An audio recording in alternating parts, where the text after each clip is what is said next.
ഈ ചെടിയുടെ പേരാണ് കേട്ടോ ആടലോടകം. ആടലോടകം 2 ടൈപ്പുണ്ട്. വലിയ ഇലയുള്ള ആടലോടകവും അതേപോലെ തന്നെ ചെറിയ ഇലയുള്ള ആടലോടകവും. ഇത് നമ്മുടെ അടുത്തുള്ളത് ചെറിയ ഇലയുള്ള ആടലോടകമാണ്. ഇതിൻ്റെ തന്നെ ഇരട്ടി വലുപ്പമുള്ള ഇലയുള്ള ആടലോടകമുണ്ട്.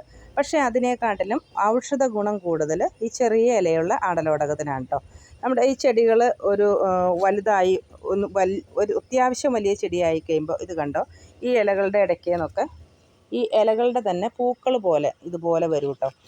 കണ്ടോ, ഇതുപോലെ ഈ ഇലകളുടെ ഇടയ്ക്ക് നിന്ന് ഇതുപോലെ വരും, ചെറിയ ഇങ്ങനെ പൂക്കൾ പോലെ. പക്ഷെ പൂവല്ല, ഇതേപോലെ ഇങ്ങനെ വരും.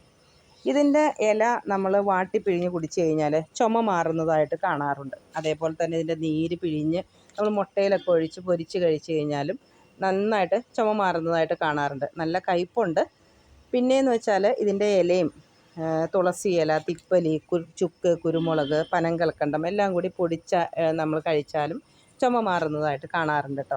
ഇത് നമുക്കിടെ വീട്ടിൽ നട്ടുപിടിപ്പിക്കാനായിട്ട് ഇതിൻ്റെ ഒരു ചെറിയ കമ്പ് ഒടിച്ച് കുത്തിക്കഴിഞ്ഞാൽ നമുക്ക് ഇഷ്ടം പോലെ നമ്മുടെ വീട്ടിൽ ഇതേപോലെ ഉണ്ടായി നിൽക്കും കേട്ടോ. നമ്മുടെ വീട്ടിൽ നട്ടുപിടിപ്പിക്കേണ്ട ഒരു ഔഷധ സസ്യം കൂടിയാണ് നമ്മുടെ തുളസി, ആര്യവേപ്പിൻ്റെ ഇല, പനിക്കൂർക്ക ഇല, അങ്ങനെയുള്ള ചെടികളുടെ കൂട്ടത്തിൽ നമ്മുടെ വീട്ടുമുറ്റത്ത് നട്ടുപിടിപ്പിക്കാൻ പറ്റിയ നല്ലൊരു ഔഷധ സസ്യമാണ് കേട്ടോ ഈ ആടലോടകം എന്ന് പറയണത്.